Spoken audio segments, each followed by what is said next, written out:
மாதிரியே சப்பாத்தி தோசைக்கெல்லாம் வச்சு சாப்பிட்ற தண்ணி குருமா எப்படி செய்கிறதுன்னு பார்ப்போமா? ஃபஸ்ட்டு எண்ணெய் ஊற்றிக்கோங்க. எண்ணெய் நல்லா காஞ்சோன்னே சோம்பை போட்டுக்கலாம்.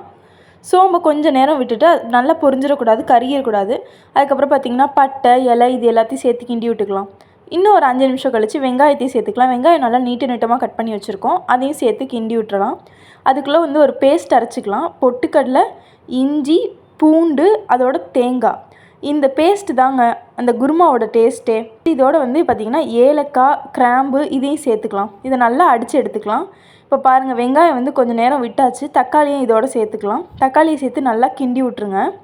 ஒரு நீட்ட பச்சை மிளகாவை வெட்டி வச்சுருக்கோம், அதையும் இதோடு சேர்த்துக்கலாம். கொஞ்சமாக கருவேப்பிலை, கொத்தமல்லி இது எல்லாத்தையும் சேர்த்து நல்லா கிண்டி விட்டுறலாம்.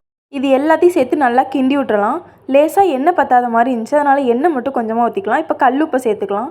இது நல்லாவே வதங்கணும். உருளைக்கிழங்கு சேர்த்து தான் இன்றைக்கி செய்கிறோம், அதனால் சின்ன சின்னதாக வெட்டி வச்சுருக்க உருளைக்கிழங்கையும் சேர்த்தாச்சு. பேஸ்ட்டு நல்லா தண்ணி ஊற்றி அரைச்சி எடுத்து வச்சாச்சு. இப்போ அதையும் இதில் சேர்த்துக்கலாம். நல்லா கிண்டி விட்ருங்க. இன்னும் கொஞ்சம் தண்ணி ஊற்றி குருமாவில் சேர்த்துக்கலாம். இதை நல்லா கிளறி விட்ருங்க.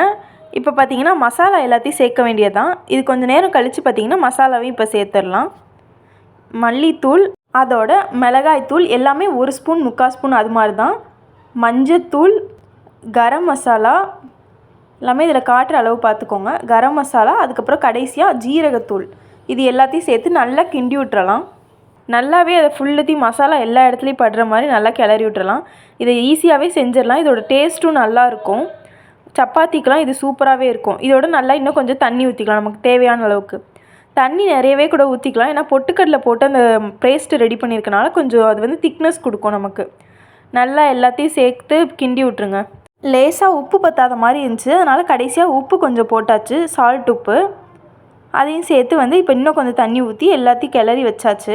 இது எவ்வளோ தேவையான அளவுக்கு தண்ணியாக வேணுமோ அப்படி சேர்த்துக்கலாம். இல்லை கொஞ்சம் கிரேவி மாதிரி கூட இதை செஞ்சுக்கலாம். ஒரு 4லேருந்து 5 விசில் வர மாதிரி விசில் போட்டு வச்சுக்கலாம். இப்போ பாருங்கள், விசில் எடுத்துகிட்டு காட்டுறேன்.